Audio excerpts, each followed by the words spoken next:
शुभेंदू अधिकारी पश्चिम बंगालचे नवे मुख्यमंत्री अमित शहांच्या नेतृत्वातील बैठकीमध्ये विधिमंडळ दलाचा नेता म्हणून निवड। आज मुख्यमंत्री पदाची शपथ घेणार।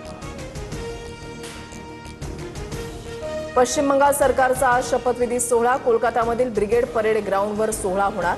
पंतप्रधान मोदी अमित शहांसह दिग्गज नेते उपस्थित राहणार। शपथविधीसाठी मुख्यमंत्री फडणवीस आणि दोन्ही उपमुख्यमंत्री कोलकात्यात।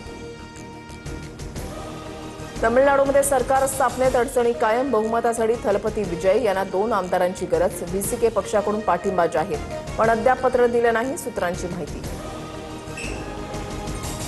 प्रदेशाध्यक्षांविनाच महायुतीची समन्वय समितीची स्थापना। तिन्ही पक्षांमध्ये समन्वय राखण्यासाठी आता मंत्रिस्तरीय समिती।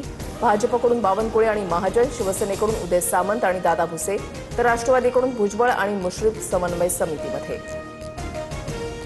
शरद पवार साताऱ्यामध्ये रयत शिक्षण संस्थेच्या कार्यक्रमाला उपस्थित राहणार। आजारपणातून बरे झाल्यानंतर शरद पवार पहिल्यांदाच साताऱ्यामध्ये। निदा खानला लपवण्यात एमआयएम नगरसेवकाचा हात। धर्मांतरण रॅकेटमध्ये अजून कोणी सहभागी आहे का, सर्व तपासलं जाणार, मुख्यमंत्री फडणवीसांची माहिती।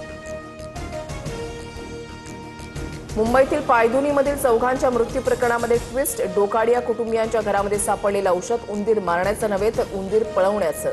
त्या औषधामध्ये झिंक फॉस्फाईड नसल्याची पोलीस सूत्रांची माहिती। नसरापूर आणि चाकण म्हाळुंगे घटनेतील अत्याचार पीडितांच्या कुटुंबियांना 10 लाखांची मदत मिळणार। कोर्टाच्या आदेशानंतर मदत जाहीर। तातडीनं कागदपत्रांची पूर्तता करून मदत दिली जाणार। ठाणे मुलुंड दरम्यान नवीन रेल्वे स्थानकाला मंजुरी। रेल्वे मंत्री अश्विनी वैष्णव यांची माहिती। मुख्यमंत्री देवेंद्र फडणवीसांना पत्र पाठवून दिली माहिती। पुण्यामध्ये सीएनजीच्या दरामध्ये प्रति किलो 1.5 रुपयांची वाढ। आता प्रति किलो 92 रुपये 25 पैसे मोजावे लागणार। अमेरिका इराण युद्धाचा गॅसच्या दरावर परिणाम।